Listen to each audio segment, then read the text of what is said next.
It's amazing because I did not believe that we would ever identify who had committed this crime.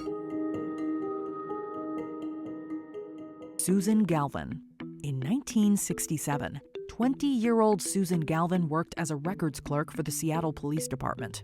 After missing her shift on July 10th, Galvin was reported missing, and her body was later found in the parking lot of the Seattle Center. The one suspect SPD had was never charged for lack of evidence. The case grew cold over the years until 2002, when investigators retrieved some DNA from Galvin's underwear. However, this failed to turn up any matches. Then, in 2018 and 2019, using the same groundbreaking technology that helped to catch the Golden State Killer, they were able to link the crime to Frank Whippich. The only problem was that Whippich, who worked as a security guard at the Seattle Center, passed on in 1987 from complications due to diabetes. Seattle police say it is the oldest case where genetic genealogy has identified the killer. Virginia Freeman. On December 1st, 1981, Virginia Freeman, who was a realtor in Texas, left home for a house showing and never returned. When her body was later discovered by her husband, it was clear that the 40-year-old wife and mother had died a vicious death. It was a vicious crime. In 1997, investigators tried to link DNA from Freeman's fingernails with that of James Otto Earhart, a convicted murderer on death row. They failed to obtain a sample from Earhart in time, and he was executed in 1999. When more concrete evidence surfaced that pointed towards Earhart, it was already too late. His corpse was finally exhumed in 2018, and the DNA samples collected matched with that obtained from the crime scene. But his son gave the sheriff's office a sample of his own DNA, and it was a match. Mary Agnes Klinsky. It took over 50 years to solve the murder of New Jersey high school senior Mary Agnes Klinsky. Klinsky's body was found on September 16, 1965, having suffered blunt force injuries to the head and an apparent assault. Even though her family finally got the closure they needed, they never got to see her killer, Robert Zirinsky, truly pay for his crimes. Zirinsky was serving a life sentence for another murder and awaiting trial for a third case when he died of pulmonary fibrosis in 2008. The death of the 18-year-old Hazlitt girl is one of several Bayshore killings attributed to Zirinsky. He was confirmed as the perpetrator of Klinsky's murder in 2016, when DNA retained from the original investigation matched his profile. Zirinsky was also a suspect in 3 other killings. After learning the case had been closed, her 71-year-old sister-in-law said she and her husband were glad it had been solved. Helen Sullivan.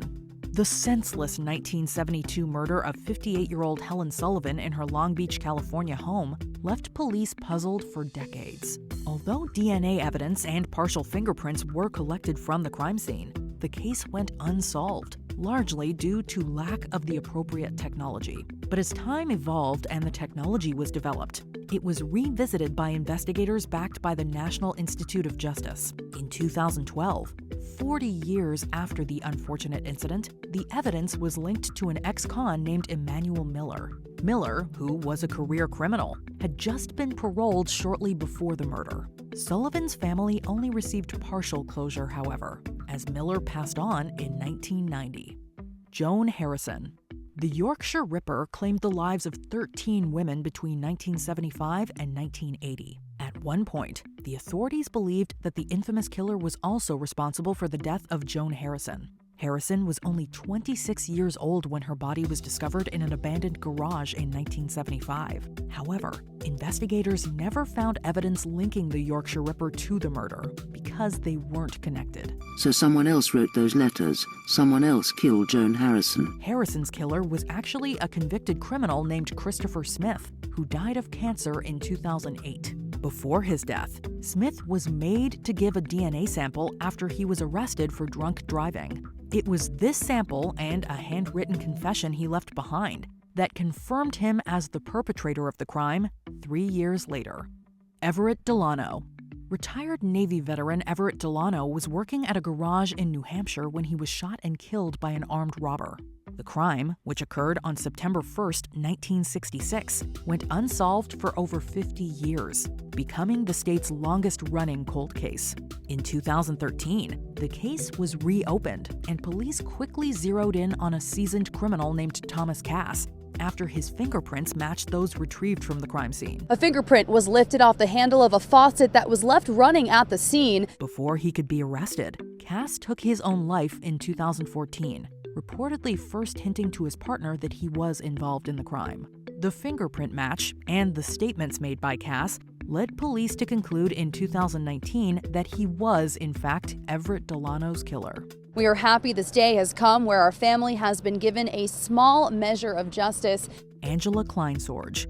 More than 2 decades after 84-year-old Angela Kleinsorge was assaulted and killed in her San Diego home, police finally solved the case. Even back then, neighbors wanted answers. Kleinsorge was murdered by one of her neighbors, Jeffrey Falls, who was still a teenager in 1992 when the incident occurred. Falls, however, evaded punishment for his crime, as he died in a motorcycle accident back in 2006. Investigators were able to link him with Kleinsorge's murder in 2017 through familial DNA testing. Familial DNA allows us to search offender databases with wider parameters. Evidence from the crime scene matched Falls' brother and indicated that a member of his family was the perpetrator. Tissue samples from Falls' corpse were then obtained from the coroner's office and led to his identification as Kleinsorge's murderer. Although the killer is no longer alive, the fact that he was identified brings some closure to the victim's family. Virginia Vincent.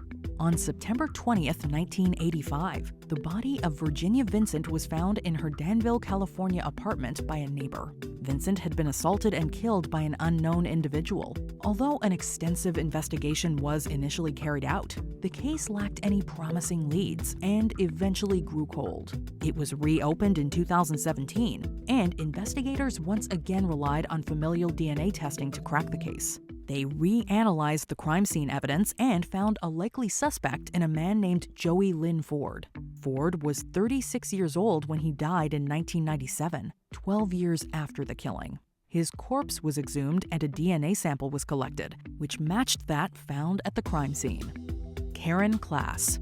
The ex-wife of the Righteous Brothers singer Bill Medley, Karen Klass was attacked in her home on January 30th, 1976. She was found unconscious and taken to the hospital, where she sadly passed on 5 days later without regaining consciousness. On February 4th, 5 days after the attack, Karen dies from her injuries. After decades passed with no promising leads, investigators turned to familial DNA testing, which pointed them towards one Kenneth Troyer. In 2017, Troyer's DNA was positively linked to biological evidence retrieved from the crime scene, identifying him as the murderer. Troyer was a notorious criminal who was serving time in prison for burglary when he broke out in 1982.